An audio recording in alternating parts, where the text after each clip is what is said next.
ರಾಜ್ಯಪಾಲರ ಜಂಟಿ ಅಧಿವೇಶನವನ್ನು ಉದ್ದೇಶಿಸಿ ಮಾತನಾಡಿರ್ತಕ್ಕಂಥ ಸಂದರ್ಭದಲ್ಲಿ ನನಗೂ ಕೂಡ ಮಾತನಾಡಲು ಅವಕಾಶ ಮಾಡಿಕೊಟ್ಟಿರ್ತಕ್ಕಂಥ ತಮಗೆ ವಂದನೆಗಳನ್ನು ಸಲ್ಲಿಸ್ತಾ, ರಾಜ್ಯಪಾಲರ ಈ ಭಾಷಣದ ನಂತರದಲ್ಲಿ ಸದನದಲ್ಲಿ ವಿಶೇಷವಾಗಿ ಆಡಳಿತ ಪಕ್ಷದ ಕಡೆಯಿಂದ ಪ್ರಜಾಪ್ರಭುತ್ವದ ಬಗ್ಗೆ, ಸಂವಿಧಾನದ ಬಗ್ಗೆ, ಒಕ್ಕೂಟದ ವ್ಯವಸ್ಥೆಯ ಬಗ್ಗೆ, ಮಹಾತ್ಮ ಗಾಂಧೀಜಿಯವರ ಬಗ್ಗೆ, ಡಾಕ್ಟರ್ ಬಾಬಾ ಸಾಹೇಬ್ ಅಂಬೇಡ್ಕರ್ ಅವರ ಬಗ್ಗೆ ಸಾಕಷ್ಟು ವಿಚಾರಗಳನ್ನ ಆಡಳಿತ ಪಕ್ಷದವರು ರೇವಣ್ಣವರೇ ಹೇಳುವಂತ ಪ್ರಯತ್ನ ಮಾಡಿದ್ರು. ರೇವಣ್ಣವರೇ, ಆಡಳಿತ ಪಕ್ಷದವರ ಬಾಯಲ್ಲಿ ಪ್ರಜಾಪ್ರಭುತ್ವ, ಒಕ್ಕೂಟದ ವ್ಯವಸ್ಥೆ, ಬಾಬಾ ಸಾಹೇಬ್ ಅಂಬೇಡ್ಕರ್, ಮಹಾತ್ಮ ಗಾಂಧಿಯವರ ಹೆಸರನ್ನ ಕೇಳ್ತಾ ಇದ್ರೆ ಒಂದು ರೀತಿ ಭೂತದ ಬಾಯಲ್ಲಿ ಭಗವದ್ಗೀತೆ ಕೇಳಿದಂತ ಆಗ್ತಾ ಇತ್ತು. ಮನೆ ಸಭಾಧ್ಯಕ್ಷರೇ, ಇವತ್ತು ಕಾಂಗ್ರೆಸ್ ಪಕ್ಷ ಇಂಥ ಹೀನಾಯ ಪರಿಸ್ಥಿತಿಗೆ ಇವತ್ತು ದೇಶದಲ್ಲಿ ಯಾಕೆ ಬಂದಿದೆ ಅಂತೇಳಿ ಇವತ್ತು ಅವರು ಬೆಳಕು ಚೆಲ್ಲಬೇಕಾಗಿತ್ತು. ಮಾನ್ಯ ಸಭಾಧ್ಯಕ್ಷ, 1951ರಲ್ಲಿ 364 ಸಂಸದರಿದ್ದ ಈ ದೇಶದಲ್ಲಿ 1984ರಲ್ಲಿ 415 ಸಂಸದರು ಪಾರ್ಲಿಮೆಂಟ್ ಅಲ್ಲಿ ಇದ್ರು. ಆದ್ರೆ ಇವತ್ತು ಎಲ್ಲಿಗೆ ಬಂದಿದೆ ಪರಿಸ್ಥಿತಿ ಅಂತ ಹೇಳಿದ್ರೆ, 2024ರ ಲೋಕಸಭಾ ಚುನಾವಣೆಗೆ 415 ಗೆದ್ದಿದ್ದಂತ ಕಾಂಗ್ರೆಸ್ ಪಕ್ಷ ಕೇವಲ 99 ಸ್ಥಾನಗಳಿಗೆ ತೃಪ್ತಿ ಪಡ್ಕೊಳ್ತಕ್ಕಂಥ ಪರಿಸ್ಥಿತಿ ಇವತ್ತು ನಿರ್ಮಾಣ ಆಗಿದೆ. ಮಾನ್ಯ ಸಭಾಧ್ಯಕ್ಷರೇ, ಅರೆ ಯಾಕೆ ಇಂತ ಹೀನಾಯ ಪರಿಸ್ಥಿತಿ ಇವತ್ತು ಕಾಂಗ್ರೆಸ್ ಪಕ್ಷಕ್ಕೆ ಬಂದಿದೆ ದೇಶದಲ್ಲಿ ಅನ್ನೋದನ್ನು ಕೂಡ ಒಂದು ಕ್ಷಣ ಯೋಚನೆ ಮಾಡಬೇಕಾಗ್ತದೆ. ಏನು ಹಿಂದೆ ಸೀತೆಯನ್ನ ಯಾವ ರೀತಿ ರಾವಣ ಅಪಹರಿಸಿಕೊಂಡು ಲಂಕೆಗೆ ತೆಗೆದುಕೊಂಡು ಹೋದ್ರು, ಅದೇ ರೀತಿ ಕಾಂಗ್ರೆಸ್ನವರು ಮಹಾತ್ಮ ಗಾಂಧಿಯವರ ಹೆಸರನ್ನ ಬಳಸ್ಕೊಂಡು ಈ ನಕಲಿ ಕಾಂಗ್ರೆಸ್ ಏನಿದೆ, ಮಹಾತ್ಮ ಗಾಂಧಿಗೂ ಕೂಡ ಟೋಪಿ ಹಾಕ್ತಕ್ಕಂಥ ಕೆಲಸ ಮಾಡಿದ್ದಾರೆ. ಅಷ್ಟೇ ಅಲ್ಲ, ಬಡತನವನ್ನ ನಿರ್ಮೂಲನೆ ಮಾಡ್ತೇವೆ, ಗರೀಬಿ ಹಟಾವ್ ಅಂತೇಳಿ ಈ ದೇಶದಲ್ಲಿರುವಂತಹ ಬಡವರಿಗೂ ಕೂಡ ಒಂದು ಮಕ್ಕಳ ಟೋಪಿ ಹಾಕ್ತಕ್ಕಂಥ ಕೆಲಸವನ್ನ ಮಾನ್ಯ ಸಭಾಧ್ಯಕ್ಷ ಇವತ್ತು ಕಾಂಗ್ರೆಸ್ನವರು ಮಾಡಿರ್ತಕ್ಕಂಥ ಪರಿಣಾಮವಾಗಿ ಇವತ್ತು ಇಂಥ ಹೀನಾಯ ಪರಿಸ್ಥಿತಿ ಇವತ್ತು ಕಾಂಗ್ರೆಸ್ ಪಕ್ಷಕ್ಕೆ ದೇಶದಲ್ಲಿ ಬಂದಿದೆ, ರಾಜ್ಯದಲ್ಲೂ ಕೂಡ ಬಂದಿದೆ ಅನ್ನೋದನ್ನ ನಾನು ಈ ಸಂದರ್ಭ ಹೇಳೋದಕ್ಕೆ ಇಚ್ಛೆ ಪಡ್ತೇನೆ. ಮಾನ್ಯ ಸಭಾಧ್ಯಕ್ಷರೇ, ಈ ಸದನದಲ್ಲಿ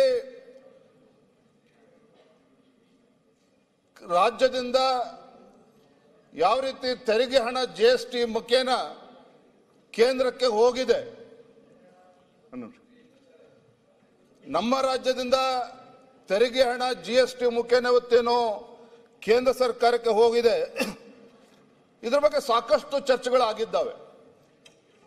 ಆಡಳಿತ ಪಕ್ಷದವರ ಮಾತನ್ನ ಕೇಳ್ತಾ ಇದ್ರೆ, ನಮ್ಮ ರಾಜ್ಯದ ತೆರಿಗೆ ಹಣದಿಂದ ಕೇಂದ್ರ ಸರ್ಕಾರ ಏನೋ ಬಹಳ ಭ್ರಷ್ಟಾಚಾರ ಮಾಡಿಬಿಟ್ಟಿದೆ, ಲೂಟಿ ಮಾಡಿಬಿಟ್ಟಿದೆ, ಏನೋ ಅಭಿವೃದ್ಧಿನೇ ಆಗಿಲ್ಲ ಈ ದೇಶದಲ್ಲಿ, ರಾಜ್ಯದಲ್ಲಿ ಅನ್ನುವ ಅರ್ಥದಲ್ಲಿ ಮಾತನಾಡ್ತಾ ಇರ್ತಕ್ಕಂಥದ್ದು ಇದೊಂದು ರೀತಿ ಅರ್ಥಹೀನ. ನಾನು ಒಂದು ತಮ್ಮ ಮುಖೇನ ಸದನಕ್ಕೆ ನೆನಪು ಮಾಡೋದಕ್ಕೆ ಇಚ್ಛೆ ಪಡ್ತೇನೆ. ನಮ್ಮ ರಾಜ್ಯ ಇರ್ಬೋದು, ಹೊರ ರಾಜ್ಯಗಳಿಂದ ತೆರಿಗೆ ಮೂಲಕ ಹೋಗ್ತಕ್ಕಂಥ GST ಮುಖೇನ ಕೇಂದ್ರಕ್ಕೆ ಹೋಗ್ತಕ್ಕಂಥ ಹಣದಿಂದ, ಮಾನ್ಯ ಸಭಾಧ್ಯಕ್ಷರೇ, ಹಿಂದೆ ಕಾಂಗ್ರೆಸ್ ಸರ್ಕಾರ ಇದ್ದಾಗ ಏನು ಇವತ್ತು ದೇಶದಲ್ಲಿ ಏನು ಚರ್ಚೆ ಆಗ್ತಾ ಇತ್ತು, ಇಡೀ ದೇಶದಲ್ಲಿ 2G ಸ್ಕ್ಯಾಮ್ ಬಗ್ಗೆ ಚರ್ಚೆ ಆಗ್ತಾ ಇತ್ತು, ಕೋಲ್ ಸ್ಕ್ಯಾಮ್ ಬಗ್ಗೆ ಚರ್ಚೆ ಆಗ್ತಾ ಇತ್ತು, ಕಾಮನ್ವೆಲ್ತ್ ಗೇಮ್ಸ್ ಸ್ಕ್ಯಾಮ್ ಬಗ್ಗೆ ಚರ್ಚೆ ಆಗ್ತಾ ಇತ್ತು. ಈ ದೇಶದಲ್ಲಿ ಅಭಿವೃದ್ಧಿಯ ಬಗ್ಗೆ ಚರ್ಚೆನೇ ಆಗ್ತಾ ಇರಲ್ಲ, ಭ್ರಷ್ಟಾಚಾರದ ಬಗ್ಗೆ ಚರ್ಚೆ ಆಗ್ತಾ ಇತ್ತು. ಆದ್ರೆ ಭಾರತೀಯ ಜನತಾ ಪಾರ್ಟಿ ಸರ್ಕಾರ ಬಂದ ನಂತರದಲ್ಲಿ, ಅದರಲ್ಲೂ ಕೂಡ ವಿಶೇಷವಾಗಿ ಕೇಂದ್ರದಲ್ಲಿ ನರೇಂದ್ರ ಮೋದಿಜಿಯವರ ನೇತೃತ್ವದ NDA ಸರ್ಕಾರ ಬಂದ ನಂತರದಲ್ಲಿ ಇವತ್ತು ಈ ದೇಶದಲ್ಲಿ ಭ್ರಷ್ಟಾಚಾರದ ಬಗ್ಗೆ ಚರ್ಚೆ ಆಗ್ತಾ ಇಲ್ಲ. ನಾನು ಇವತ್ತು ಸವಾಲನ್ನು ಹಾಕ್ತೇನೆ ಇವತ್ತು ಆಡಳಿತ ಪಕ್ಷದವರಿಗೆ, 2014ರಿಂದ 2024ರವರೆಗೆ 25ರವರೆಗೆ ನರೇಂದ್ರ ಮೋದಿಜಿಯವರ ನೇತೃತ್ವದ NDA ಸರ್ಕಾರ ಯಾವುದೇ ಒಂದು ಭ್ರಷ್ಟಾಚಾರದ ಆರೋಪವನ್ನು ಮಾಡೋದಕ್ಕೆ ಸಾಧ್ಯ ಆಗಿಲ್ಲ ಇವತ್ತು ಕಾಂಗ್ರೆಸ್ ಪಕ್ಷದವರಿಗೆ. ಆ ರೀತಿ ಒಂದು ಭ್ರಷ್ಟಾಚಾರ ರಹಿತ ಆಡಳಿತವನ್ನ ಸನ್ಮಾನ್ಯ ನರೇಂದ್ರ ಮೋದಿಜಿಯವರು ಇವತ್ತು ಕೊಡ್ತಾ ಇರುವಂತದ್ದನ್ನ ಇವತ್ತು ಇಡೀ ದೇಶದ ಜನ ಇವತ್ತು ಚರ್ಚೆ ಮಾಡ್ತಾ ಇದ್ದಾರೆ, ಹೆಮ್ಮೆ ಪಡ್ತಾ ಇದ್ದಾರೆ. ಇವತ್ತು ದೇಶದಲ್ಲಿ ವಿಕಸಿತ ಭಾರತದ ಬಗ್ಗೆ ಚರ್ಚೆ ಆಗ್ತಾ ಇದೆ, ಈಸ್ ಆಫ್ ಡೂಯಿಂಗ್ ಬಿಸ್ನೆಸ್ ಬಗ್ಗೆ ಚರ್ಚೆ ಆಗ್ತಾ ಇದೆ. ಭಾರತ ಇವತ್ತು ಯಾವ ರೀತಿ ಅಭಿವೃದ್ಧಿಯ ಪಥದಲ್ಲಿ ಸಾಗ್ತಾ ಇದೆ ಅದ್ರ ಬಗ್ಗೆ ಇವತ್ತು ಸಾಕಷ್ಟು ಚರ್ಚೆ ಆಗ್ತದೆ ಮಾನ್ಯ ಸಭಾಧ್ಯಕ್ಷರೇ. ಇವತ್ತು GST ಬಗ್ಗೆ ರಾಜ್ಯಕ್ಕೆ ಅನ್ಯಾಯ ಆಗ್ತದೆ ಅಂತ ಸಾಕಷ್ಟು ಚರ್ಚೆ ಆಗಿದೆ ಸಭಾಧ್ಯಕ್ಷರೇ.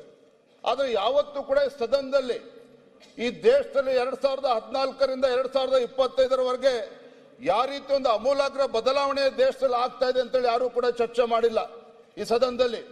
ಯಾವತ್ತೂ ಕೂಡ ಇವತ್ತು ಲಕ್ಷಾಂತರ ರೂಪಾಯಿ ಇವತ್ತು GST ಮೂಲಕ ಹೋಗ್ತಕ್ಕಂಥ ಟ್ಯಾಕ್ಸ್ ನಲ್ಲಿ ಯಾವ ರೀತಿ ಕೇಂದ್ರ ಸರ್ಕಾರ ಅದನ್ನ ಬಂಡವಾಳವನ್ನು ಹೂಡಿಕೆ ಮಾಡ್ತದೆ ಅನ್ನೋದು ಕೂಡ ಚರ್ಚೆ ಮಾಡಬೇಕಾಗಿದೆ. ಕೇವಲ ಇವತ್ತು ಮಾನ್ಯ ಸಭಾಧ್ಯಕ್ಷರೇ, ಇವತ್ತು ಪ್ರಧಾನಮಂತ್ರಿಗಳ ನೇತೃತ್ವದ ಸರ್ಕಾರ, ಕೇಂದ್ರ ಸರ್ಕಾರ ಈ ದೇಶದಲ್ಲಿರ್ತಕ್ಕಂಥ ಮೂಲಭೂತ ಸೌಕರ್ಯ ಇರ್ಬೋದು, ಇನ್ಫ್ರಾಸ್ಟ್ರಕ್ಚರ್, ಈ ದೇಶದ ಭದ್ರತೆ ಬಗ್ಗೆ ಅಂದ್ರೆ ಸೆಕ್ಯೂರಿಟಿ, ಈ ದೇಶದಲ್ಲಿ ಒಂದು ಜಾಬ್ ಕ್ರಿಯೇಷನ್ ಮಾಡ್ತಕ್ಕಂಥದ್ದು ಇರ್ಬೋದು, ಇವತ್ತು ಆ ನಿಟ್ಟಿನಲ್ಲಿ ಇವತ್ತು ಸಾಕಷ್ಟು ಇವತ್ತು ಹಣವನ್ನ ಕೊಡ್ತಾ ಇರುವಂತದ್ದು. ಇವತ್ತು ಬಹಳ ಪ್ರಮುಖವಾಗಿರ್ತಕ್ಕಂಥ ಅಂಶ ಅಂತ ಹೇಳಿದ್ರೆ ನರೇಂದ್ರ ಮೋದಿಜಿಯವರ ನೇತೃತ್ವದ NDA ಸರ್ಕಾರ ನೇಷನ್ ಫಸ್ಟ್ ಅನ್ನೋ ಒಂದು ನಾಟದಲ್ಲಿ ಒಂದು ಬಲಿಷ್ಠ ಭಾರತವನ್ನ ನಿರ್ಮಾಣ ಮಾಡಬೇಕು ಅಂತ ಹೇಳಿ ಮಾನ್ಯ ಸಭಾಧ್ಯಕ್ಷರೇ, ಇವತ್ತು ಡಿಫೆನ್ಸ್ ಬಜೆಟ್ 2014ರಲ್ಲಿ ಈ ದೇಶದ ಡಿಫೆನ್ಸ್ ಬಜೆಟ್ ಎಷ್ಟಿತ್ತು ಅಂತ ಹೇಳಿದ್ರೆ ಕೇವಲ 2,53,000 ಕೋಟಿ ರೂಪಾಯಿಗಳಿತ್ತು. 2024ರಷ್ಟೊತ್ತಿಗೆ ಈ ದೇಶದ ಡಿಫೆನ್ಸ್ ಬಜೆಟ್ ಎಷ್ಟಾಗಿದೆ ಅಂತ ಹೇಳಿದ್ರೆ 6.22 ಲಕ್ಷ ಕೋಟಿ, 6.22 lakh crore ಇವತ್ತು ಡಿಫೆನ್ಸ್ ಬಜೆಟ್ ಇವತ್ತು ಹೆಚ್ಚು ಮಾಡಿರುವಂತದ್ದು. 1.8 ಲಕ್ಷ ಕೋಟಿ ಯಾತಕ್ಕೋಸ್ಕರ ಕೊಟ್ಟಿದ್ದಾರೆ ಅಂತ ಹೇಳಿದ್ರೆ ಇವತ್ತು ಆರ್ಮ್ ಫೋರ್ಸಸ್ಗೆ ಬೇಕಾಗಿರ್ತಕ್ಕಂಥ ಏರ್ ಕ್ರಾಫ್ಟ್ಸ್ ಇರ್ಬೋದು, ಸಬ್ಮೆರಿನ್ ಇರ್ಬೋದು, ಮಿಸೈಲ್ಸ್ ಇರ್ಬೋದು, ಡ್ರೋನ್ಸ್ ಇರ್ಬೋದು, ಅಂದ್ರೆ ಡಿಫೆನ್ಸ್ಗೆ ಬೇಕಾಗಿರ್ತಕ್ಕಂಥ ಮೂಲಭೂತ ಸೌಕರ್ಯಕ್ಕೆ ಸುಮಾರು 1.8 ಲಕ್ಷ ಕೋಟಿಯನ್ನ ಇವತ್ತು ಕೇಂದ್ರದ ಬಜೆಟ್ ಅಲ್ಲಿ ನೀಡಿರುವಂತದ್ದು. ಮತ್ತೊಮ್ಮೆ ಹೇಳ್ತೇನೆ, ಇಂಡಿಯನ್ ಡಿಫೆನ್ಸ್ ಬಜೆಟ್ ಕಳೆದ 2024ರಲ್ಲಿ 6.22 ಲ್ಯಾಕ್ ಕ್ರೋರ್ ಇವತ್ತು ಡಿಫೆನ್ಸ್ ಬಜೆಟ್ಗೆ ನೀಡಿರುವಂತದ್ದು. ಮತ್ತೊಂದಾಗಿ ಇವತ್ತು ಯಾವ ರೀತಿ ನಮ್ಮ ದೇಶದಲ್ಲಿ ಮತ್ತೆ ನಮ್ಮ ರಾಜ್ಯದಲ್ಲಿ ನ್ಯಾಷನಲ್ ಹೈವೇ ಡೆವಲಪ್ ಆಗ್ತಿದೆ ಅಂತ ಹೇಳಿದ್ರೆ ಇವತ್ತು India's national highway sees 60% growth in a decade, becoming world's second largest network.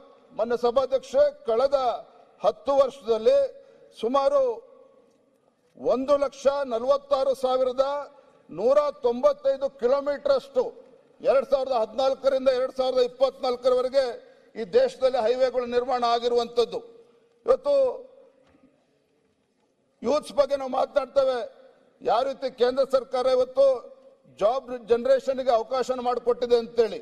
ಯಾವುದೇ ಜಾಬ್ ಜನರೇಷನ್ ಆಗಬೇಕು ಅಂತ ಹೇಳಿದ್ರೆ ಇದು ಟ್ಯಾಕ್ಸ್ ಪಾಲಿಸಿ ಯಾವ ರೀತಿ ಮಾಡ್ತಾರೆ, ಇವತ್ತು ಜಾಬ್ ಜನರೇಷನ್ಗೆ ಯಾವ ರೀತಿ ಪೂರಕವಾಗಿ ಇವತ್ತು ಕಾಯ್ದೆಗಳನ್ನು ತರ್ತಾರೆ ಅನ್ನೋದು ಕೂಡ ಅಷ್ಟೇ ಮುಖ್ಯ. ಕೇಂದ್ರ ಸರ್ಕಾರ ತೆಗೆದುಕೊಂಡಿರ್ತಕ್ಕಂಥ ನೀತಿಯ ಪರಿಣಾಮವಾಗಿ ಇವತ್ತು ಇಡೀ ದೇಶದಲ್ಲಿ 2 ಲಕ್ಷ ಸ್ಟಾರ್ಟ್ಅಪ್ಗಳಿಗೆ ಅವಕಾಶ ಆಗಿರುವಂಥದ್ದು. 100+ ಯೂನಿಕಾರ್ನ್ಗಳು ಇವತ್ತು ನಮ್ಮ ದೇಶದಲ್ಲಿ ಹುಟ್ಟಿರ್ತಕ್ಕಂಥದ್ದು. ಇದರ ಪರಿಣಾಮ ಏನು ಅಂತ ಹೇಳಿದ್ರೆ 2024ರವರೆಗೆ 16.6 ಲಕ್ಷ ಡೈರೆಕ್ಟ್ ಜಾಬ್ಸ್ ಇವತ್ತು ಇಡೀ ದೇಶದಲ್ಲಿ ಇವತ್ತು ಸೃಷ್ಟಿ ಆಗಿರ್ತಕ್ಕಂಥದ್ದು. ರಾಜ್ಯದ ಬಗ್ಗೆ ಹೇಳಿ ಕೇಳಿ ಅಧ್ಯಕ್ಷರೇ, ಮಾನ್ಯ ಸಭಾಧ್ಯಕ್ಷರೇ, ರಾಜ್ಯದ ಬಗ್ಗೆ ಹೇಳಿ ಇವತ್ತು ಮ್ಯಾನುಫ್ಯಾಕ್ಚರಿಂಗ್ ಸೆಕ್ಟರ್ ಕೂಡ ಯಾಕೆಂತ ಹೇಳಿದ್ರೆ ಇವತ್ತು ಮ್ಯಾನುಫ್ಯಾಕ್ಚರಿಂಗ್ ಸೆಕ್ಟರ್ ಕೂಡ ಇವತ್ತು ಭಾರತ ಇವತ್ತು ದಾಪುಗಾಲನ್ನ ಇಡ್ತಾ ಇರುವಂತದ್ದು. ಜಲ್ ಜೀವನ್ ಮಿಷನ್ ಬಗ್ಗೆ ಸಾಕಷ್ಟು ಚರ್ಚೆ ಆಗಿದೆ. ಇವತ್ತು ಜಲ್ ಜೀವನ್ ಮಿಷನ್ ಅಲ್ಲೂ ಕೂಡ ಇವತ್ತು ಟ್ಯಾಪ್ ವಾಟರ್ ಕವರೇಜ್ ಇಡೀ ದೇಶದಲ್ಲಿ ಸ್ವಾತಂತ್ರ್ಯ ಬಂದು 60 ವರ್ಷಗಳ ಕಾಲ ಕಾಂಗ್ರೆಸ್ ಆಡಳಿತ ನಡೆಸಿದ್ರು ಸಹ 17% ಮಾತ್ರ ಗ್ರಾಮೀಣ ಭಾಗದಲ್ಲಿ ಕುಡಿಯ ನೀರಿನ ವ್ಯವಸ್ಥೆ ಆಗಿತ್ತು. ಆದರೆ ನರೇಂದ್ರ ಮೋದಿಜಿಯವರ ಪ್ರಾಮಾಣಿಕ ಪ್ರಯತ್ನದಿಂದಾಗಿ ಇವತ್ತು 74% ಕವರೇಜ್ ಇವತ್ತು ಆಗಿದೆ. ಅಂದ್ರೆ ಗ್ರಾಮೀಣ ಭಾಗದಲ್ಲಿ ಇವತ್ತು ಕುಡಿಯ ನೀರಿನ ವ್ಯವಸ್ಥೆ ಅಷ್ಟಾಗಿರುವಂತದ್ದು. ಸ್ಯಾನಿಟೇಷನ್ ಬಗ್ಗೆನೂ ಕೂಡ ಮಾತನಾಡ್ತಾ ಇದ್ದೇವೆ. ಸುಮಾರು 12 ಕೋಟಿ ಶೌಚಾಲಯಗಳನ್ನ ನಿರ್ಮಾಣ ಮಾಡುವಂತ ಕೆಲಸ ಇವತ್ತು ಕೇಂದ್ರ ಸರ್ಕಾರದ ನೇತೃತ್ವದಲ್ಲಿ ಮಾನ್ಯ ಸಭಾಧ್ಯಕ್ಷ ಆಗಿರ್ತಕ್ಕಂಥದ್ದು. ಇವತ್ತು ರಾಜ್ಯಕ್ಕೆ ಅನ್ಯಾಯ ಆಗ್ತದೆ ಚರ್ಚೆ ಮಾಡ್ತಾ ಇದ್ದೇವೆ. ಒಂದು ನಾವು ಬಹಳ ಗಮನಿಸಬೇಕು, ನರೇಂದ್ರ ಮೋದಿಜಿಯವರ ಸರ್ಕಾರ ಬಂದಾಗಿನಿಂದ ಕಳೆದ 10 ವರ್ಷದಲ್ಲಿ ಮಾನ್ಯ ಸಭಾಧ್ಯಕ್ಷರೇ ಈ ದೇಶದ ಸುರಕ್ಷತೆ ಭದ್ರತೆನೂ ಕೂಡ ಅಷ್ಟೇ ಮುಖ್ಯ. ನಾರ್ತ್ ಈಸ್ಟರ್ನ್ ಸ್ಟೇಟ್ಸ್ ಏನಿದಾವೆ ಇದ್ರ ಬಗ್ಗೆ ಹಿಂದಿನ ಸರ್ಕಾರಗಳು ತನ್ನ ಬಜೆಟ್ ಅಲ್ಲಿ ಯಾವುದೇ ರೀತಿ ಅನುದಾನವನ್ನು ಕೊಡ್ತಾ ಇರಲಿಲ್ಲ. ಆದರೆ ನರೇಂದ್ರ ಮೋದಿಜಿ ಸರ್ಕಾರ ಬಂದ ಮೇಲೆ ಕಳೆದ 10 ವರ್ಷದಲ್ಲಿ 6.5 ಲಕ್ಷ ಕೋಟಿ ಆ ನಾರ್ತ್ ಈಸ್ಟರ್ನ್ ಸ್ಟೇಟ್ ಅಭಿವೃದ್ಧಿಗೋಸ್ಕರ ಅಲ್ಲಿ ಹೈವೇ ಇರ್ಬೋದು, ಮೂಲಭೂತ ಸೌಕರ್ಯಗಳಿಗೋಸ್ಕರ ಈ ಹಣವನ್ನು ನೀಡಿರುವಂಥದ್ದು ಬಹಳ ಪ್ರಮುಖವಾಗಿರ್ತಕ್ಕಂಥ ಅಂಶ. ಮಾನ್ಯ ಸಭಾಧ್ಯಕ್ಷರೇ, ಇವತ್ತು ಇಡೀ ದೇಶದಲ್ಲಿ ನಕ್ಸಲಿಸಂ ಬಗ್ಗೆ ಎಲ್ಲೂ ಕೂಡ ಚರ್ಚೆ ಆಗ್ತಾ ಇಲ್ಲ. ಕಾರಣ ಏನು? 2014ರ ಪೂರ್ವದಲ್ಲಿ ಎಲ್ಲ ಪತ್ರಿಕೆ ದೃಶ್ಯ ಮಾಧ್ಯಮಗಳೆಲ್ಲ ನೋಡ್ತಾ ಇದ್ರೆ ನಕ್ಸಲರು ಅಲ್ಲಿ ಅಟ್ಯಾಕ್ ಮಾಡಿದ್ರು, ಇಲ್ಲಿ ಪೊಲೀಸ್ ಅಧಿಕಾರಿಗಳು ಸತ್ತೋದ್ರು, ಇಲ್ಲಿ ಬಡವರ ಮೇಲೆ ಪ್ರಾಣ ಹಾನಿ ಆಯಿತು ಅಂತೇಳಿ ಚರ್ಚೆ ಆಗ್ತಾ ಇತ್ತು. ನಮ್ಮ ಕಳೆದ 10 ವರ್ಷದಲ್ಲಿ ಮಾನ್ಯ ಸಭಾಧ್ಯಕ್ಷರೇ, ನರೇಂದ್ರ ಮೋದಿಜಿಯವರು ಅನುಸರಿಸತಕ್ಕಂಥ ನೀತಿಯಿಂದ ಇವತ್ತು ನಕ್ಸಲ್ ಕ್ಷೇತ್ರಗಳೇನಿದ್ದಾವೆ ಅಲ್ಲಿ ಮೂಲಭೂತ ಸೌಕರ್ಯಗಳು, ಅದು ಮೊಬೈಲ್ ಟವರ್ಗಳನ್ನು ಅಳವಡಿಸ್ತಕ್ಕಂಥದ್ದಿರ್ಬೋದು, ಹೆಚ್ಚು ಉದ್ಯೋಗಕ್ಕೆ ಅವಕಾಶನ ಕೊಡ್ತಕ್ಕಂಥದ್ದಿರ್ಬೋದು, ಅವರಿಗೆ ಹಣಕಾಸಿನ ನೆರವನ್ನ ಕೊಡ್ತಕ್ಕಂಥದ್ದು ಇರ್ಬೋದು. ಇದರ ಪರಿಣಾಮ ಏನಾಗಿದೆ ಅಂತ ಹೇಳಿದ್ರೆ 2014ರ ಪೂರ್ವದಲ್ಲಿ ಇವತ್ತು 300ಕ್ಕೂ ಹೆಚ್ಚು, ಅಂದ್ರೆ ಇವತ್ತು 15 ಹೆಚ್ಚು ರಾಜ್ಯಗಳಲ್ಲಿ ನಕ್ಸಲಿಸಂ ಬಹಳ ಕಾಟ ಇತ್ತು. ಆದ್ರೆ ಇವತ್ತು ಎಲ್ಲಾ ರಾಜ್ಯಗಳಲ್ಲೂ ಕೂಡ ಇದು ನಕ್ಸಲಿಸಂ ಅನ್ನ ನ್ಯೂಟ್ರಲೈಸ್ ಮಾಡಿ ಒಂದು ಶಾಂತಿಯ ವಾತಾವರಣ ನಿರ್ಮಾಣ ಮಾಡ್ತಕ್ಕಂಥ ಕೆಲಸ ಇವತ್ತು ಕೇಂದ್ರ ಸರ್ಕಾರದಿಂದ ಆಗಿರ್ತಕ್ಕಂಥದ್ದು. ಮಾನ್ಯ ಸಭಾಧ್ಯಕ್ಷ, ಯಾಕೆ ಇದನ್ನು ಉಲ್ಲೇಖ ಮಾಡ್ತಾ ಇದ್ದೇನೆ ಅಂತ ಹೇಳಿದ್ರೆ, ರಾಜ್ಯದಿಂದ ಬರೀ ಕರ್ನಾಟಕ ರಾಜ್ಯ ಅಷ್ಟೇ ಅಲ್ಲ, ಬೇರೆ ಬೇರೆ ರಾಜ್ಯಗಳಿಂದ ತೆರಿಗೆ ಮೂಲಕ ಕೇಂದ್ರ ಸರ್ಕಾರಕ್ಕೆ ಏನು ಹೋಗ್ತಾ ಇದೆ ಹಣ, ಯಾವುದೇ ಒಂದು ಭ್ರಷ್ಟಾಚಾರ ಆಗದೇನೆ ಯಾವ ರೀತಿ ಒಂದು ಆಡಳಿತ ಸುಧಾರಣೆನ ತಂದು ಯಾವ ರೀತಿ ಪಾರದರ್ಶಕವಾಗಿ ಕೇಂದ್ರ ಸರ್ಕಾರ ಆಡಳಿತ ನಡೆಸ್ತಾ ಇದೆ, ಯಾವ ರೀತಿ ಸುಧಾರಣೆಗಳು ಆಗ್ತಾ ಇದೆ ಅನ್ನೋದಕ್ಕೆ ಇದನ್ನು ಉದಾಹರಣೆ ಕೊಟ್ಟಿದ್ದೀನಿ. ಮಾನ್ಯ ಸಭಾಧ್ಯಕ್ಷರೇ, ಇವತ್ತು ರಾಜ್ಯದಲ್ಲಿ ಅಹಿಂದ ಹೆಸರು ಹೇಳಿಕೊಂಡು ಇವತ್ತು ಕಾಂಗ್ರೆಸ್ ಸರ್ಕಾರ ಅಧಿಕಾರಕ್ಕೆ ಬಂದಿದೆ. ಹಾಗಾಗಿ ಸಾಕಷ್ಟು ನಿರೀಕ್ಷೆಗಳು ಆ ಅಹಿಂದ ಸಮುದಾಯಗಳ ಮಧ್ಯೆ ಹುಟ್ಟಾಕಿರ್ತಕ್ಕಂಥದ್ದು ಸತ್ಯ. ನಮ್ಮ ರಾಜ್ಯದಲ್ಲಿ ಸರಿಸುಮಾರು 1.5 ಕೋಟಿಯಷ್ಟು ಇವತ್ತು ಒಂದು ಹಿಂದುಳಿದ ಸಮುದಾಯಗಳು ಇವತ್ತು ಇರುವಂಥದ್ದು ನಮ್ಮ ರಾಜ್ಯದಲ್ಲಿ. ಈ ಸಮುದಾಯಗಳಿಗೆ ನೇಕಾರ ಇರ್ಬೋದು, ಮಡಿವಾಳರು ಇರ್ಬೋದು, ದೇವಂಗ ಸಮಾಜ ಇರ್ಬೋದು, ವಿಶ್ವಕರ್ಮ ಸಮಾಜ ಇರ್ಬೋದು, ಹಡಪದ ಅಪ್ಪಣ್ಣ ಸಮಾಜ ಇರ್ಬೋದು, ಗಾಣಿಗ ತಿಗಳ ನೇಕಾರರು ಈಡಿಗರು ಇರ್ಬೋದು, ಅಥವಾ ಹಾಲು ಮತಸ್ಥ ಸಮಾಜ ಇರ್ಬೋದು. ಈ ಸಮುದಾಯದ ಯುವ ಜನಾಂಗಕ್ಕೆ ಒಂದು ಶಕ್ತಿಯನ್ನು ತುಂಬುವಂತ ಕೆಲಸ ಮಾಡಬೇಕು ಅಂತೇಳಿ ಅನೇಕ ನಿಗಮಗಳನ್ನ, ಅಂದ್ರೆ ಹಿಂದಿನ ಭಾರತೀಯ ಜನತಾ ಪಾರ್ಟಿ ಸರ್ಕಾರ ಇದ್ದಾಗ ನಿಗಮಗಳನ್ನ ಸ್ಥಾಪನೆ ಮಾಡಿ ಅವಕ್ಕೆ ಅನುದಾನವನ್ನು ಕೊಡುವಂತ ಕೆಲಸವನ್ನ ಹಿಂದಿನ ಬಿಜೆಪಿ ಸರ್ಕಾರ ಮಾಡಿತ್ತು, ಯಡಿಯೂರಪ್ಪನ ರಾಜ್ಯದ ಮುಖ್ಯಮಂತ್ರಿಗಳಿದ್ದಾಗ. ಇವತ್ತು ಸನ್ಮಾನ್ಯ ಸಿದ್ದರಾಮಯ್ಯನವರು ಅಹಿಂದ ಒಬ್ಬ ನಾಯಕ ಅಂತೇಳಿ ಅನಿಸ್ಕೊಂಡಿರ್ತಕ್ಕಂಥ ಮಾನ್ಯ ಸಿದ್ದರಾಮಯ್ಯನವರು ಒಬ್ಬ ಅನುಭವಿ ಮುಖ್ಯಮಂತ್ರಿಗಳಿದ್ದಾರೆ.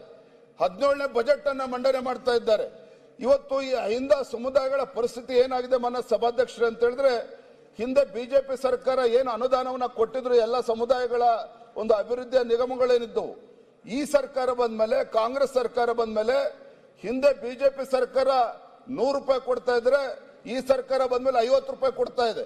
50 ರೂಪಾಯಿಲೂ ಕೂಡ ಬರೀ 50% ಹಣವನ್ನ ಬಿಡುಗಡೆ ಮಾಡಿರ್ತಕ್ಕಂಥದ್ದು. ಅಂದ್ರೆ ಇದರ ಪರಿಣಾಮ ಏನಾಗಿದೆ ಅಂತ ಹೇಳಿದ್ರೆ, ಈ ಸಮುದಾಯಗಳಿಗೆ, ಹಿಂದುಳಿದ ಸಮುದಾಯಗಳಿಗೆ ಆನೆ ಹೊಟ್ಟೆಗೆ ಅರೆಕಾಸಿನ ಮಜ್ಜಿಗೆ ಅನ್ನೋ ರೀತಿಯಲ್ಲಿ ಯಾವುದೇ ಒಂದು ಅನುದಾನ ಬರದೇನೆ ಇವತ್ತು ಈ ಸಮುದಾಯಗಳು ಅನ್ಯಾಯ ಆಗ್ತಾ ಇರ್ತಕ್ಕಂಥದ್ದು ನಾವೆಲ್ಲರೂ ಕೂಡ ನೋಡ್ತಾ ಇದ್ದೇವೆ. ಒಂದ್ ರೀತಿ ಕಾಂಗ್ರೆಸ್ ಪಕ್ಷ ಸ್ವಾತಂತ್ರ್ಯ ನಂತರದಲ್ಲಿ ಯಾವ ರೀತಿ ಅಹಿಂದ ಸಮುದಾಯಗಳನ್ನ ಬಳಸ್ಕೊಂಡು ಒಂದ್ ರೀತಿ ಈ ಸಮುದಾಯಗಳನ್ನ ವೋಟ್ ಬ್ಯಾಂಕ್ ಆಗಿ ಪರಿವರ್ತನೆ ಮಾಡಿಕೊಂಡಿದೆಯೇ ವಿನಃ ಇವರಿಗೆ ಯಾವುದೇ ರೀತಿ ಅನುದಾನವನ್ನು ಕೊಟ್ಟು ಆ ಸಮುದಾಯದಲ್ಲಿರ್ತಕ್ಕಂಥ ಯುವ ಪೀಳಿಗೆಗೆ ಪ್ರೋತ್ಸಾಹನ ಮಾಡೋದನ್ನ ಬಿಟ್ಟು ಯಾವ ಆದ್ಯತೆಯನ್ನು ಕೂಡ ನೀಡದೇ ಇರತಕ್ಕಂಥದ್ದು ಬಹಳ ದುರಂತ ಅಂತ ಹೇಳಿ ನಾನು ಈ ಸಂದರ್ಭದಲ್ಲಿ ಹೇಳ್ತೇನೆ. ಮೊನ್ನೆ ಸಭಾಧ್ಯಕ್ಷರೇ, ಈ ನಿಗಮಗಳು ಏನು ಸ್ಥಾಪನೆ ಆಗಿದ್ದಾವೆ, ಇದರ ಕಾರ್ಯವೈಖರಿ ಆಗಲಿ, ನಿಗದಿಪಡಿಸಿರ್ತಕ್ಕಂಥ ಫಲಾನುಭವಿಗಳ ಸಂಖ್ಯೆನ ನೀವು ನೋಡಿದ್ರೆ ಗೊತ್ತಾಗ್ತದೆ. ಕೇವಲ ಈ ಸರ್ಕಾರ, ಕಾಂಗ್ರೆಸ್ ಸರ್ಕಾರ ಮೂಗಿಗೆ ತುಪ್ಪ ಹಚ್ಚುವಂತ ಕೆಲಸ ಮಾಡಿದ್ದಾರೆ ವಿನಃ ಯಾವುದೇ ಒಂದು ನ್ಯಾಯ ಕೊಡುವಂತ ಕೆಲಸ ಮಾಡಿಲ್ಲ. ಇವತ್ತು ಆ ಸಮುದಾಯದ ಜನರು ಇವತ್ತು ಕೇಳ್ತಾ ಇದ್ದಾರೆ, ಯಾವ ಪುರುಷಾರ್ಥಕ್ಕೋಸ್ಕರ ಇವತ್ತು ನಿಗಮಗಳು ಹಾಗೆ ಉಳಿಸ್ಕೊಂಡಿದ್ದಾರೆ ಅದನ್ನು ಕೂಡ ಮುಚ್ಚಾಕ್ಲಿ ಅನ್ನೋ ಮಾತನ್ನ ಮಾನ್ಯ ಸಭಾಧ್ಯಕ್ಷರು ಮಾತನಾಡ್ತಾ ಇದ್ದಾರೆ. ಮಾನ್ಯ ಸಭಾಧ್ಯಕ್ಷರೇ, ನಾನು ಹಿಂದೆ ಬಿಜೆಪಿ ಸರ್ಕಾರ ಇದ್ದಾಗ ಜನಸಂಖ್ಯೆ ಆಧಾರದ ಮೇಲೆ ಈ ಸಮುದಾಯಗಳಿಗೆ ನಿಗಮಗಳನ್ನು ಸೃಷ್ಟಿ ಮಾಡೋದಕ್ಕೆ ಅನುದಾನ ಕೊಡುವಂತ ಕೆಲಸ ಮಾಡಿದ್ರು. ದೇವರಾಜ್ ಅರಸ್ ಹಿಂದುಳಿದ ಅಭಿವೃದ್ಧಿ ನಿಗಮ, ಅಣ್ಣ ಒಂದು ನಿಮಿಷ, ದೇವರಾಜ್ ಅರಸ್ ಹಿಂದುಳಿದ ಅಭಿವೃದ್ಧಿ ನಿಗಮ ಹಿಂದೆ ಬಿಜೆಪಿ ಸರ್ಕಾರ ಇದ್ದಾಗ 190 ಕೋಟಿ ಅನುದಾನ ನಿಗದಿಪಡಿಸಿದ್ರೆ 190 ಕೋಟಿನೂ ಕೂಡ ಬಿಡುಗಡೆ ಮಾಡಿ ಆ ಸಮುದಾಯಕ್ಕೆ ನ್ಯಾಯ ಕೊಟ್ಟಿರುವಂತದ್ದು. ಅದೇ ರೀತಿ ಮರಾಠ ಅಭಿವೃದ್ಧಿ ನಿಗಮಕ್ಕೆ 100 ಕೋಟಿ ಅನುದಾನ ನಿಗದಿ ಮಾಡಿದ್ರೆ 100 ಕೋಟಿನ ಕೊಟ್ಟಿರುವಂತದ್ದು. ವಿಶ್ವಕರ್ಮ ಅಭಿವೃದ್ಧಿ ನಿಗಮಕ್ಕೆ 25 ಕೋಟಿ ನಿಗದಿ ಮಾಡಿದ್ರೆ 25 ಕೋಟಿ ಕೊಟ್ಟಿದ್ದಾರೆ. ನಿಜ ಶರಣ ಅಂಬಿಗರ ಚೌಡಯ್ಯ ಅಭಿವೃದ್ಧಿ ನಿಗಮ 15 ಕೋಟಿ ನಿಗದಿ ಮಾಡಿದ್ರೆ 15 ಕೋಟಿ ಕೊಟ್ಟಿದ್ದಾರೆ. ಮಡಿವಾಳ ಮಾಚಿದೇವ 15 ಕೋಟಿ ಹೇಳಿದ್ರೆ 15 ಕೋಟಿ ಕೊಟ್ಟಿದ್ದಾರೆ. ಒಟ್ಟಾರೆಯಾಗಿ ಹಿಂದಿನ ಬಿಜೆಪಿ ಸರ್ಕಾರದಲ್ಲಿ ಈ ಸಮುದಾಯಗಳಿಗೆ, ಹಿಂದುಳಿದ ಸಮುದಾಯಗಳಿಗೆ 576 ಕೋಟಿ ವಿವಿಧ ಬೋರ್ಡ್ಗಳಿಗೆ ಕೊಟ್ಟಿದ್ರೆ, ನಿಗದಿ ಮಾಡಿದ್ರೆ 576 ಕೋಟಿನೂ ಕೂಡ ಮಾನ್ಯ ಸಭಾಧ್ಯಕ್ಷ ಬಿಡುಗಡೆ ಮಾಡಿದ್ದಾರೆ. ಆದ್ರೆ 2023-24ರ ಈ ಕಾಂಗ್ರೆಸ್ ಸರ್ಕಾರ ಬಂದ ಮೇಲೆ ದೇವರಾಜ ಅರಸ್ ನಿಗಮಕ್ಕೆ 100 ಕೋಟಿ ರೂಪಾಯಿ ಹೇಳಿದ್ರೆ ಕೇವಲ ಬಿಡುಗಡೆ ಮಾಡಿರ್ತಕ್ಕಂಥದ್ದು 50 ಕೋಟಿ, ಅದರಲ್ಲಿ ವ್ಯಯ ಆಗಿರ್ತಕ್ಕಂಥದ್ದು ಕೇವಲ 50% ಮಾತ್ರ. ಅದೇ ರೀತಿ ಮರಾಠ ಸಮುದಾಯಕ್ಕೆ 50 ಕೋಟಿ ಹೇಳಿದ್ರೆ 25 ಕೋಟಿ ಕೊಟ್ಟಿದ್ದಾರೆ. ಅಲೆಮಾರಿ ಅಭಿವೃದ್ಧಿ ನಿಗಮಗಳಿಗೆ 12 ಕೋಟಿ ಕೊಟ್ಟು ಅದರಲ್ಲಿ 6 ಕೋಟಿ ಮಾತ್ರ ರಿಲೀಸ್ ಮಾಡಿದ್ದಾರೆ. ಮಡಿವಾಳ ಮಾಚಿದೇವ 9 ಕೋಟಿ ರೂಪಾಯಿ ಹೇಳಿದ್ರೆ ಕೇವಲ 4.5 ಕೋಟಿ ಕೊಟ್ಟಿದ್ದಾರೆ. ರಾಜ್ಯ ಕಾಡುಗೊಲ್ಲ ಅಭಿವೃದ್ಧಿ ನಿಗಮ 15 ಕೋಟಿ ಹೇಳಿದ್ರೆ ಕೇವಲ 7.5 ಕೋಟಿ ಇವತ್ತು ಕೊಟ್ಟಿರ್ತಕ್ಕಂಥದ್ದು. ಹಿಂದಿನ ಬಿಜೆಪಿ ಸರ್ಕಾರ ಕಾಡುಗೊಲ್ಲ ಅಭಿವೃದ್ಧಿ ನಿಗಮಕ್ಕೆ 20 ಕೋಟಿ ಹೇಳಿದ್ರೆ 20 ಕೋಟಿನೂ ಕೂಡ ರಿಲೀಸ್ ಮಾಡಿ ಖರ್ಚಾಗಿರ್ತಕ್ಕಂಥದ್ದು ನಾವು ನೋಡಿದ್ದೇವೆ ಮಾನ್ಯ ಸಭಾಧ್ಯಕ್ಷರೇ. ಒಟ್ಟಾರೆಯಾಗಿ ಇವತ್ತು ಅಹಿಂದ ಸಮುದಾಯಗಳು ಯಾವ ನಿರೀಕ್ಷೆಗಳನ್ನ ಸರ್ಕಾರದ ಬಗ್ಗೆ ಇಟ್ಕೊಂಡಿದ್ರೋ, ಯಾವ ಕನಸುಗಳನ್ನ ಸರ್ಕಾರದ ಬಗ್ಗೆ ಇಟ್ಕೊಂಡಿದ್ರೋ, ಅವರ ಕನಸುಗಳು ಇವತ್ತು ನುಚ್ಚುನೂರಾಗಿರ್ತಕ್ಕಂಥದ್ದು ಸತ್ಯ ಮಾನ್ಯ ಸಭಾಧ್ಯಕ್ಷರೇ. ಇವತ್ತು ಕೂಡ ನಾನು ತಮ್ಮ ಮುಖೇನ ಮಾನ್ಯ ಹಣಕಾಸಿನ ಸಚಿವರಾಗಿರುವಂತಹ ಮಾನ್ಯ ಮುಖ್ಯಮಂತ್ರಿಗಳಲ್ಲಿ ವಿನಂತಿ ಮಾಡ್ತೇನೆ, ಮುಂದಿನ ದಿನಗಳಲ್ಲಾದರೂ ಸಹ ಈ ಸಮುದಾಯಗಳಿಗೆ ನ್ಯಾಯ ಕೊಡುವಂತ ಕೆಲಸ ಆಗಬೇಕು. ಇವತ್ತು ಗಂಗಾ ಕಲ್ಯಾಣ ಯೋಜನೆ ಆಗಲಿ, ಸ್ವಯಂ ಉದ್ಯೋಗ ಯೋಜನೆ ಆಗಲಿ, ಇವೆಲ್ಲವೂ ಕೂಡ ಕೇವಲ ಮೂಗಿಗೆ ತುಪ್ಪ ಹಚ್ಚುವಂತ ಕೆಲಸ ಆಗಿದೆ ಹೊರತು ಇವತ್ತು ಯಾರಿಗೂ ಕೂಡ ಅದು ಅನುಕೂಲ ಆಗ್ತಾ ಇಲ್ಲ ಅನ್ನೋ ಮಾತನ್ನ ಮಾನ್ಯ ಸಭಾಧ್ಯಕ್ಷ ಸಂದರ್ಭದಲ್ಲಿ ಹೇಳೋದಕ್ಕೆ ಇಚ್ಛೆ ಪಡ್ತೇನೆ. ಮಾನ್ಯ ಸಭಾಧ್ಯಕ್ಷೆ, ನಾವು ಭಾರತೀಯ ಜನತಾ ಪಾರ್ಟಿ ಹಲವಾರು ಬಾರಿ ಸದನದ ಒಳಗಡೆ ಮತ್ತು ಸದನದ ಹೊರಗಡೆ ರಾಜ್ಯ ಇವತ್ತು ಹಣಕಾಸಿನ ಪರಿಸ್ಥಿತಿ ಸರಿ ಇಲ್ಲ, ರಾಜ್ಯ ಇವತ್ತು ದಿವಾಳಿಯತ್ತ ಸಾಗ್ತಾ ಇದೆ ಅನ್ನುವ ವಿಚಾರವನ್ನು ಹಲವಾರು ಬಾರಿ ಹೇಳಿದ್ದೇವೆ. ಅದಕ್ಕೆ ಆಡಳಿತ ಪಕ್ಷದವರು ಕೂಡ ನಮ್ಮನ್ನು ಟೀಕೆನೂ ಕೂಡ ಮಾಡಿದ್ದಾರೆ. ಕರ್ನಾಟಕ ಸರ್ಕಾರ ಕೊಟ್ಟಿರ್ತಕ್ಕಂಥ ಗ್ಯಾರಂಟಿ ಇವತ್ತು ಇಡೀ ದೇಶಕ್ಕೆ ರೋಲ್ ಮಾಡೆಲ್ ಅಂತ ಹೇಳಿ ಪ್ರಚಾರ ಮಾಡಿಕೊಂಡು ಹಿಮಾಚಲ ಪ್ರದೇಶದಲ್ಲಿ ಮತ್ತು ತೆಲಂಗಾಣ ರಾಜ್ಯದಲ್ಲಿ ಕಾಂಗ್ರೆಸ್ ಸರ್ಕಾರದ ಪರಿಸ್ಥಿತಿ ಏನಾಗಿದೆ ಅಂತೇಳಿ ನಾನು ಮತ್ತೆ ಉಲ್ಲೇಖ ಮಾಡೋದಕ್ಕೆ ಹೋಗೋದಿಲ್ಲ. ಆದರೆ ಒಂದು, ಕಳೆದ ಬೆಳಗಾವಿಯ ಚಳಿಗಾಲದ ಅಧಿವೇಶನದಲ್ಲಿ ನಮ್ಮ ಸದಸ್ಯರಾಗಿರ್ತಕ್ಕಂಥ ಮಹೇಶ್ ತೆಂಗಿನಕಾಯಿ ಅವರು ಗೃಹಲಕ್ಷ್ಮಿನಲ್ಲಿ ಕಳೆದ ಫೆಬ್ರವರಿ ಮತ್ತು ಮಾರ್ಚ್ ತಿಂಗಳಲ್ಲಿ ಆ ಕಂತುಗಳನ್ನ ಬಿಡುಗಡೆ ಮಾಡಿದ್ದೇನೆ. ಸುಮಾರು 5,000 ಕೋಟಿ ರೂಪಾಯಿ ಅದು ಏನಾಗಿದೆ ಅಂತ ಹೇಳಿ ಸಂಬಂಧಪಟ್ಟ ಸಚಿವರು ಕೂಡ ಉತ್ತರ ಕೊಟ್ಟಿಲ್ಲ. ಮಾನ್ಯ ಹಣಕಾಸಿನ ಸಚಿವರು ಕೂಡ ಇವತ್ತಿಗೆ ಉತ್ತರ ಕೊಟ್ಟಿಲ್ಲ. ಆದ್ರೆ ಒಂದಂತೂ ಸತ್ಯ ಮಾನ್ಯ ಸಭಾಧ್ಯಕ್ಷರೇ, ರಾಜ್ಯದ ಹಣಕಾಸಿನ ಪರಿಸ್ಥಿತಿ ಎಷ್ಟು ಚಿಂತಾಜನಕವಾಗಿದೆ ಅಂತ ಹೇಳಿದ್ರೆ ಮಾನ್ಯ ಸಭಾಧ್ಯಕ್ಷರೇ, ಮಂಡ್ಯದಲ್ಲಿ ಸ್ವಾತಂತ್ರ್ಯ ಹೋರಾಟಗಾರರ ಮಾಸಿಕ ಗೌರವಧನ ಮತ್ತು ಅವರ ಕುಟುಂಬಸ್ಥರಿಗೆ ನೀಡುವ ಮಾಸಾಶನ ಸುಮಾರು 4.85 ಕೋಟಿ 6 ತಿಂಗಳಿಂದ ಈ ರಾಜ್ಯ ಸರ್ಕಾರ ಹಣ ಬಿಡುಗಡೆ ಮಾಡದೇನೆ ಸತಾಯಿಸ್ಕೊಂಡು ಸ್ವಾತಂತ್ರ್ಯ ಯೋಧರಿಗೆ ಅಪಮಾನ ಮಾಡುವಂತ ಕೆಲಸ ಇವತ್ತು ರಾಜ್ಯ ಸರ್ಕಾರ ಮಾಡ್ತಾ ಇರುವಂತದ್ದನ್ನ ಈ ಸಂದರ್ಭ ಉಲ್ಲೇಖ ಮಾಡೋದಕ್ಕೆ ಇಚ್ಛೆ ಪಡ್ತೇನೆ ಮಾನ್ಯ ಸಭಾಧ್ಯಕ್ಷರೇ. ಇವತ್ತು ಸೇಡಂನಲ್ಲಿ ಕಳೆದ ಜುಲೈನಲ್ಲಿ ವೇತನ ದೊರೆತಿಲ್ಲ ಅನ್ನುವ ಕಾರಣಕ್ಕೆ ಕಲಬುರಗಿಯ ಸೇಡಂನಲ್ಲಿ ಅಲ್ಲೂ ಕೂಡ ಒಬ್ಳು ಬಾಲಕಿ ಇವತ್ತು ಒಂದು ಡೆತ್ ನೋಟ್ ಬರೆದು ಗ್ರಂಥಪಾಲಕಿ ಭಾಗ್ಯವತಿ ಆತ್ಮಹತ್ಯೆ ಮಾಡ್ಕೊಂಡಿರ್ತಕ್ಕಂಥದ್ದು ಕೂಡ ಇವತ್ತು ಪತ್ರಿಕೆಗಳಲ್ಲಿ ಇವತ್ತು ಉಲ್ಲೇಖ ಆಗಿರುವಂತದ್ದು. ಇನ್ನ ಗುತ್ತಿಗೆದಾರರ ಪರಿಸ್ಥಿತಿ ಅಂತೂ ಯಾರು ಕೇಳೋಗಿಲ್ಲ ಬಿಡಿ. ಇವತ್ತು ಅನೇಕ ಗುತ್ತಿಗೆದಾರರು ಆತ್ಮಹತ್ಯೆ ಮಾಡಿಕೊಂಡು ಇವತ್ತು ರಾಜ್ಯದ ಉಚ್ಚ ನ್ಯಾಯಾಲಯವು ಕೂಡ ಇವತ್ತು ಚೀಮರಿ ಹಾಕಿರ್ತಕ್ಕಂಥದ್ದನ್ನು ನಾವು ಗಮನಿಸ್ತಾ ಇದ್ದೇವೆ ರಾಜ್ಯ ಸರ್ಕಾರಕ್ಕೆ. ಇವತ್ತು ಪತ್ರಿಕೆಯಲ್ಲಿ ಬಂದಿರತಕ್ಕಂಥದ್ದು, ಕೇಂದ್ರ ಸರ್ಕಾರದ ಪ್ರಮುಖ ಯೋಜನೆ ಸ್ಮಾರ್ಟ್ ಸಿಟಿ ಮಿಷನ್ಗೆ ಮೀಸಲಿಟ್ಟಿದ್ದ ಹಣದ ಪೈಕಿ 153.38 ಕೋಟಿ ಹಣವನ್ನ ರಾಜ್ಯ ಸರ್ಕಾರ ನಿಯಮ ಬಾಹಿರವಾಗಿ ವಿವಿಧ ಇಲಾಖೆಗೆ ಅದರ ಅಂಗಸಂಸ್ಥೆಗಳಿಗೆ ಅನ್ಯ ಉದ್ದೇಶಕ್ಕೆ ವರ್ಗ ಮಾಡಿರುವುದು.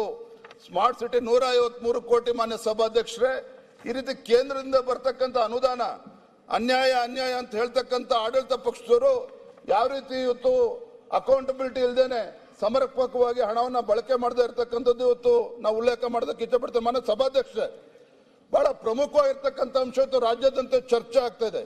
ಈಗ ತಾನೇ ಆಡಳಿತ ಪಕ್ಷದ ಸದಸ್ಯರು ಹೇಳಿದ್ರು, ಇವತ್ತು ತಮ್ಮ ಗ್ಯಾರಂಟಿಗಳ ಮೂಲಕ ಹೆಣ್ಣು ಮಕ್ಕಳ ಬಾಳನ್ನ ಬಾಳಲ್ಲಿ ಬೆಳಕು ತರುವಂತ ಕೆಲಸ ನಮ್ಮ ಸರ್ಕಾರ ಮಾಡ್ತದೆ ಅಂತೇಳಿ ಬಹಳ ಅಭಿಮಾನದಿಂದ ಹೇಳಿದ್ರು, ಸಂತೋಷ. ಆದ್ರೆ ಮಾನ್ಯ ಸಭಾಧ್ಯಕ್ಷ, ವಾಸ್ತವಿಕ ಪರಿಸ್ಥಿತಿ ಏನು ಅಂತ ಹೇಳಿದ್ರೆ, ಇವರ ಗ್ಯಾರಂಟಿ ಯೋಜನೆಗಳಿಗೆ ಇವತ್ತು ಹಣ ಅದನ್ನ ಕಲೆಕ್ಷನ್ ಆಗ್ತಾ ಇಲ್ಲ. ಇದ್ರ ಪರಿಣಾಮ ಏನು ಅಂತ ಹೇಳಿದ್ರೆ, ಇವತ್ತು ರಾಜ್ಯದಲ್ಲಿ ಇವತ್ತು ಎಕ್ಸೈಸ್ ಡಿಪಾರ್ಟ್ಮೆಂಟ್ಗೆ ಇವತ್ತು ಸುಮಾರು 40,000 ಕೋಟಿ ಇವತ್ತು ಟಾರ್ಗೆಟ್ ಅನ್ನು ನೀಡಿರುವಂತದ್ದು ಮಾನ್ಯ ಮುಖ್ಯಮಂತ್ರಿ ಹಣಕಾಸು ಸಚಿವರು. ಇದರ ಪರಿಣಾಮ ಏನು ಅಂತ ಹೇಳಿದ್ರೆ, ಮಹಿಳೆಯರ ಬಾಳಲ್ಲಿ ಬೆಳಕನ್ನು ತರ್ತೇವೆ ಅಂತ ಹೇಳ್ತಕ್ಕಂಥ ಕಾಂಗ್ರೆಸ್ನವರು ಇವತ್ತು 40,000 ಕೋಟಿ ಟಾರ್ಗೆಟ್ ಇವತ್ತು ಎಕ್ಸೈಸ್ ಡಿಪಾರ್ಟ್ಮೆಂಟ್ಗೆ ನಿಗದಿ ಮಾಡಿರೋ ಪರಿಣಾಮ ಏನು ಅಂತ ಹೇಳಿದ್ರೆ, ರಾಜ್ಯದ ಯಾವುದೇ ಜಿಲ್ಲೆಗೆ ಹೋಗಿ ಮಾನ್ಯ ಸಭಾಧ್ಯಕ್ಷರೇ, ದಿನಸಿ ಅಂಗಡಿಗಳಲ್ಲೂ ಕೂಡ ಮದ್ಯ ಮಾರ್ತಕ್ಕಂಥ ಒಂದು ಕೆಟ್ಟ ಪರಿಸ್ಥಿತಿ, ದುಸ್ಥಿತಿ ಇವತ್ತು ರಾಜ್ಯ ಸರ್ಕಾರಕ್ಕೆ ಬಂದಿದೆ ಅಂತ ಹೇಳಿದ್ರೆ, ಒಂದು ಕಡೆ ಗೃಹಲಕ್ಷ್ಮಿ ಕೊಡ್ತಕ್ಕಂಥದ್ದು 2,000 ರೂಪಾಯಿ ಕೊಟ್ರೆ 5,000 ರೂಪಾಯಿ ಅವರಿಂದ ಕಿತ್ಕೊಳ್ತಕ್ಕಂಥ ಕೆಲಸ ಇವತ್ತು ಆಗ್ತಾ ಇದೆ. ಇವತ್ತು ಅಬಕಾರಿ ಇಲಾಖೆನಲ್ಲಿ ಯಾವ ರೀತಿ ಭ್ರಷ್ಟಾಚಾರ ಆಗ್ತಾ ಇದೆ, ಆ ಭ್ರಷ್ಟಾಚಾರದಲ್ಲಿ ಬಂದಿರತಕ್ಕಂಥ ಹಣ ಯಾರ್ಯಾರಿಗೆ ಹೋಗ್ತಾ ಇದೆ ನಾನು ಚರ್ಚೆ ಮಾಡೋದಕ್ಕೆ ಹೋಗೋದಿಲ್ಲ, ಅದನ್ನ ಸೋಮವಾರ ತೆಗೆದುಕೊಳ್ತೇನೆ. ಆದ್ರೆ ತಮ್ಮ ಮುಖ್ಯ ಮನೆ ಸಭಾಧ್ಯಕ್ಷರೇ, ಹಾಗಾಗಿ ಇವತ್ತು ಎಕ್ಸೈಸ್ ಡಿಪಾರ್ಟ್ಮೆಂಟ್ ಅಲ್ಲಿ ಈ ರೀತಿ ಟಾರ್ಗೆಟ್ ಅನ್ನ ಕೊಟ್ಟು ಈ ರಾಜ್ಯವನ್ನ ಕುಡುಕರ ರಾಜ್ಯವನ್ನಾಗಿ ಮಾಡೋದಕ್ಕೆ ಹೊರಟಿದ್ದಾರೆ. ಮಾನ್ಯ ಸಭಾಧ್ಯಕ್ಷರೇ, ಬಹಳ ಪ್ರಮುಖವಾಗಿರ್ತಕ್ಕಂಥ ಅಂಶ ಹೇಳ್ತೇನೆ. ಮಾನ್ಯ ಉಪಮುಖ್ಯಮಂತ್ರಿಗಳು ಸದನದಲ್ಲಿ ಏನು ನಮ್ಮ ತುಂಗಭದ್ರಾ ಕ್ರಸ್ಟ್ ಗೇಟ್ ಸಾಕಷ್ಟು ಚರ್ಚೆಗಳಾಗಿತ್ತು. ಮಾನ್ಯ ಸಭಾಧ್ಯಕ್ಷರೇ, ತುಂಗಭದ್ರಾದ ಗೇಟ್ ನಂಬರ್ 19 ಅದು ಕುಸಿಬಿದ್ದಂತ ಸಂದರ್ಭದಲ್ಲಿ ಮಾನ್ಯ ಉಪಮುಖ್ಯಮಂತ್ರಿಗಳು ಇಲ್ಲಿ ಸದನದಲ್ಲಿ ಹೇಳಿಕೆಯನ್ನು ಕೂಡ ಕೊಟ್ಟಿದ್ರು. ಅನುದಾನದ ಕೊರತೆ ಇಲ್ಲ, ಆಂಧ್ರ ಬೇರೆ ರಾಜ್ಯಗಳು ಅನುದಾನ ಕೊಡ್ಲಿ ಬಿಡ್ಲಿ, ಸಂಪೂರ್ಣವಾಗಿ ನಾವೇ ಅದನ್ನು ಭರಿಸ್ತೇವೆ ಅನ್ನೋ ಹೇಳಿಕೆಯನ್ನು ಕೂಡ ಮಾನ್ಯ ಉಪಮುಖ್ಯಮಂತ್ರಿಗಳು ಉತ್ತರ ಕೊಟ್ಟಿದ್ರು. ಇಲ್ಲೇನಾಗಿದೆ ಪರಿಸ್ಥಿತಿ ಅಂತ ಹೇಳಿದ್ರೆ ಮಾನ್ಯ ಸಭಾಧ್ಯಕ್ಷರೇ, ಮೊದಲನೇದಾಗಿ ತುರ್ತಾಗಿ ಅಲ್ಲಿ ರಿಪೇರಿ ಕೆಲಸ ಆಗ್ಲೇಬೇಕಾಗಿದೆ. 33 ಕ್ರಸ್ಟ್ ಗೇಟ್ಗಳು ರಿಪೇರಿ ಆಗ್ಬೇಕಾಗಿದೆ, ಹೊಸ ಕೂರಿಸುವಂತ ಕೆಲಸ ಆಗ್ಬೇಕಾಗಿದೆ. ಇದ್ರ ನಡುವೆ ಏನಾಗಿದೆ, ರಾಜ್ಯ ಸರ್ಕಾರ 10 ಕೋಟಿ ರೂಪಾಯಿಗಳನ್ನ ನೀಡಿದ್ರು ಅಲ್ಲಿ ಕ್ರಸ್ಟ್ ಗೇಟ್ ರಿಪೇರಿ ಮಾಡಬೇಕು ಅಂತೇಳಿ. ಆಂಧ್ರ ಪ್ರದೇಶ ಸರ್ಕಾರ ಅಲ್ಲಿ 20 ಕೋಟಿ ಅವರ ಬಾಬ್ತನ್ನ ಈಗಾಗಲೇ ಕೊಟ್ಟಿದ್ದಾರೆ, ಇಲ್ಲಿಗೆ ಜಮಾ ಆಗಿದೆ. ತದನಂತರದಲ್ಲಿ ಅದೇ ಆಂಧ್ರ ಸರ್ಕಾರ 30 ಕೋಟಿ ರೂಪಾಯಿಗಳನ್ನ ಅಲ್ಲಿ ಸ್ಯಾಲರೀಸು ಮತ್ತೆ ಮೇಂಟೆನೆನ್ಸ್ಗೆ ಅಂತೇಳಿ 30 ಕೋಟಿ ಕೊಟ್ಟಿದ್ದಾರೆ. ಈ ಸರ್ಕಾರ ನೋಡಿ, ನಾನು ಹೇಳೋದಕ್ಕೆ ನಿಜವಾಗ್ಲೂ ಕೂಡ ನಾಚಿಕೆ ಆಗ್ತದೆ ಮನೆ ಸಭಾಧ್ಯಕ್ಷರೇ. ಈ ಸರ್ಕಾರ ನಡವಳಿಕೆ ಆಗಿದೆ ಅಂತ ಹೇಳಿದ್ರೆ, ಆಂಧ್ರದಿಂದ 20 ಕೋಟಿ ಏನು ಬಂದಿದೆ, ತದನಂತರದಲ್ಲಿ ಮೇಂಟೆನೆನ್ಸ್ ಸ್ಯಾಲರಿಗೆ ಅಂತೇಳಿ 30 ಕೋಟಿ ಅಡಿಷನಲ್ 30 ಕೋಟಿ ಏನು ಬಂದಿದೆ. ಅದರಲ್ಲಿ ಈ ಸರ್ಕಾರ ಏನು ಹಿಂದೆ 10 ಕೋಟಿ ಕೊಟ್ಟಿತ್ತಲ್ಲ, ಅದನ್ನ ಮುರ್ಕೊಳ್ತಕ್ಕಂಥ ಕೆಲಸ ಮಾಡಿದ್ದಾರೆ. ಅಂದ್ರೆ ರಾಜ್ಯದಲ್ಲಿ ಇವತ್ತು ಆರ್ಥಿಕ ಪರಿಸ್ಥಿತಿ ಬಹಳ ಚೆನ್ನಾಗಿದೆ ಅಂತ ಹೇಳ್ತಕ್ಕಂಥ ಇವತ್ತು ಕಾಂಗ್ರೆಸ್ ಸರ್ಕಾರ, ಇವತ್ತು ರಾಜ್ಯದ ಪರಿಸ್ಥಿತಿ ಏನು ಅಂತ ಹೇಳಿದ್ರಲ್ಲೇ ಗೊತ್ತಾಗ್ತದೆ. ಮಾನ್ಯ ಸಭಾಧ್ಯಕ್ಷರೇ, ಇವತ್ತು ಸಾಲ ಕೇವಲ 2.5 ವರ್ಷದಲ್ಲಿ ಕಾಂಗ್ರೆಸ್ ಸರ್ಕಾರ ಒಟ್ಟು 3.7 ಲಕ್ಷ ಕೋಟಿ ಇವತ್ತು ಸಾಲವನ್ನು ಮಾಡಿರುವಂತದ್ದು. ಇದರ ಪರಿಣಾಮ ಏನು ಅಂತ ಹೇಳಿದ್ರೆ, ಮುಂದೆ ಯಾವುದೇ ರಾಜ್ಯ ಸರ್ಕಾರಗಳು ಬರಲಿ, ಯಾವುದೇ ರಾಜ್ಯ ಸರ್ಕಾರಗಳು ಬಂದರೂ ಕೂಡ ಇವ್ರು ಮಾಡಿರ್ತಕ್ಕಂಥ ಸಾಲ ಬಡ್ಡಿ ಅಸಲಿನ ತೀರಿಸ್ತಕ್ಕಂಥ ಕೆಲಸ ಇವತ್ತು ಮುಂದಿನ ಸರ್ಕಾರಗಳು ಮಾಡಬೇಕು. ಆ ರೀತಿ ಇವತ್ತು ಸಾಲ ಮಾಡುವಂತ ಕೆಲಸ ಇವತ್ತು ಈ ರಾಜ್ಯ ಸರ್ಕಾರ ಮಾಡಿದೆ. ಮಾನ್ಯ ಸಭಾಧ್ಯಕ್ಷರೇ, ಕೊನೆಯದಾಗ ಬಹಳ ಪ್ರಮುಖವಾಗಿ ಇವತ್ತು ಕಾನೂನು ಸುವ್ಯವಸ್ಥೆ, ದ್ವೇಷ ಭಾಷಣದ ಬಗ್ಗೆ ಸಾಕಷ್ಟು ಚರ್ಚೆ ಆಗಿದೆ. ಇವತ್ತು ದ್ವೇಷ ಭಾಷಣದ ಕಾಯ್ದೆ ಇನ್ನೂ ಕೂಡ ಅನುಷ್ಠಾನಕ್ಕೆ ಬಂದಿಲ್ಲ. ಆದ್ರೆ ಮೊನ್ನೆ ದಿನ ತರೀಕೆರೆನಲ್ಲಿ ನಮ್ಮ ಹಿಂದೂ ಕಾರ್ಯಕರ್ತ ವಿಕಾಸ್ ಪುತ್ತೂರ್ ತರೀಕೆರೆನಲ್ಲಿ ಭಾಷಣ ಮಾಡೋದಕ್ಕೆ ಪ್ರಾರಂಭ ಮಾಡೋ ಮುಂಚಿತವಾಗಿನೇ ಅಲ್ಲಿ ಪೊಲೀಸರು ಹೋಗಿ ಅಡ್ಡಗಟ್ಟಿ ಅವರಿಗೆ ಭಾಷಣ ಮಾಡೋದಕ್ಕೆ ಅವಕಾಶ ಕೊಡೋದಿಲ್ಲ, ಅವ್ರ ಮೇಲೆ ಕೇಸ್ ಬುಕ್ ಮಾಡುವಂತ ಕೆಲಸವನ್ನ ಮಾಡ್ತಾರೆ. ಮತ್ತೊಂದು ಕಡೆ ನಮ್ಮ ದಕ್ಷಿಣ ಕನ್ನಡದ ನಮ್ಮ ಕಾರ್ಯಕರ್ತ ಶರಣ್ ಪಂಪೇಲ್ ಅವರು ದ್ವೇಷ ಭಾಷಣದ ನೆಪ ಹಿಡ್ಕೊಂಡು ಅವರಿಗೆ ಇವತ್ತು ಹೋಗದಾರಂಗೆ ತಡೆಯುವಂತ ಒಂದು ದುಸ್ಸಾಹಸಕ್ಕೆ ಕೈ ಹಾಕ್ತಾರೆ. ಅಷ್ಟೇ ಅಲ್ಲ, ಇವತ್ತು ಇಡೀ ರಾಜ್ಯದಲ್ಲಿ, ಇಡೀ ದೇಶದಲ್ಲಿ ಇವತ್ತು ಅಕ್ರಮ ವಲಸಿಗರ ಬಗ್ಗೆ, ಅಕ್ರಮ ಬಾಂಗ್ಲಾದೇಶರ ಬಗ್ಗೆ, ಇವತ್ತು ವಲಸಿಗರ ಬಗ್ಗೆ ಚರ್ಚೆ ಆಗ್ತಾ ಇದೆ. ಈ ಸರ್ಕಾರ ಗಟ್ಟಿ ಮನ್ಸು ಮಾಡಿ ಯಾರು ಅಕ್ರಮ ವಲಸಿಗರು ನಮ್ಮ ರಾಜ್ಯದಲ್ಲಿದ್ದಾರೆ, ಬೆಂಗಳೂರಿನಲ್ಲಿದ್ದಾರೆ, ಅವರನ್ನ ಪತ್ತೆ ಹಚ್ಚಿ ಹೊರಗಾಗ್ತಕ್ಕಂಥ ಕೆಲಸ ಆಗ್ಬೇಕಾಗಿತ್ತು. ಅದನ್ನ ಮಾಡಲಿಲ್ಲ.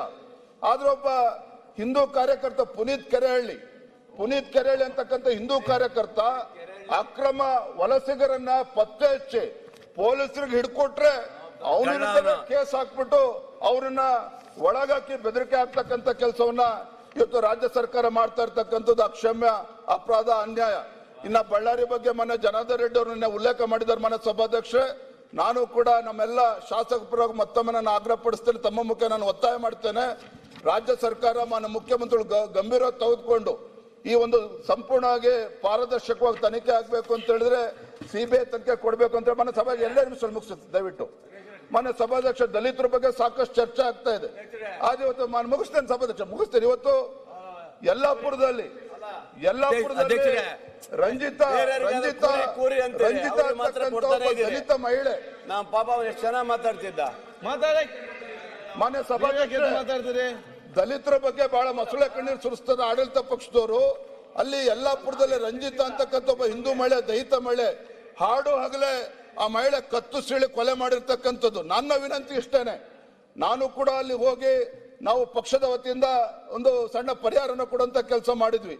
ನಾವು ಒತ್ತಾಯ ಮಾಡಿದ್ವಿ, ಯಾವ ರೀತಿ ನೀವು ಮಂಗಳೂರಿನಲ್ಲಿ, ಬಳ್ಳಾರಿನಲ್ಲಿ 50 ಲಕ್ಷ 25 ಲಕ್ಷ ಕೊಡ್ತೀರಿ, ಒಂದು ಬಡ ಕುಟುಂಬ ಇದೆ, ದಲಿತ ಕುಟುಂಬ ಇದೆ, 50 ಲಕ್ಷ ರೂಪಾಯಿ ಪರಿಹಾರ ಘೋಷಣೆ ಮಾಡಿ ಅಂತೇಳಿ ವಿನಂತಿ ಮಾಡಿದ್ರೆ ರಾಜ್ಯ ಸರ್ಕಾರ ಕಾನೂನಾತ್ಮಕವಾಗಿ ಏನು ಸಣ್ಣ ಪುಟ್ಟ ಕೊಡ್ಬೇಕು ಅದನ್ನ ಕೊಟ್ಟಿದ್ದಾರೆ ವಿನಃ ಇವತ್ತು ಆ ಬಡ ಕುಟುಂಬಕ್ಕೆ ಒಂದು 50 ಲಕ್ಷ ರೂಪಾಯಿ ಕೂಡ ಬಿಡುಗಡೆ ಮಾಡ್ತಕ್ಕಂಥ ಒಂದು ಹಣಕಾಸಿನ ಪರಿಸ್ಥಿತಿ ಆಗಲಿ ಎಷ್ಟೊಂದು ಹದಗೆಟ್ಟಿದೆ ಅನ್ನೋದನ್ನು ಕೂಡ ಮಾನ್ಯ ಮುಖ್ಯಮಂತ್ರಿಗಳು ಇವತ್ತು ಉತ್ತರ ಕೊಡಬೇಕು. ಮಾನ್ಯ ಸಭಾಧ್ಯಕ್ಷ ಇಷ್ಟೇ ಹೇಳುವಂಥದ್ದು, ನಾನೇನು ತಗೊಳ್ಳೋದಿಲ್ಲ.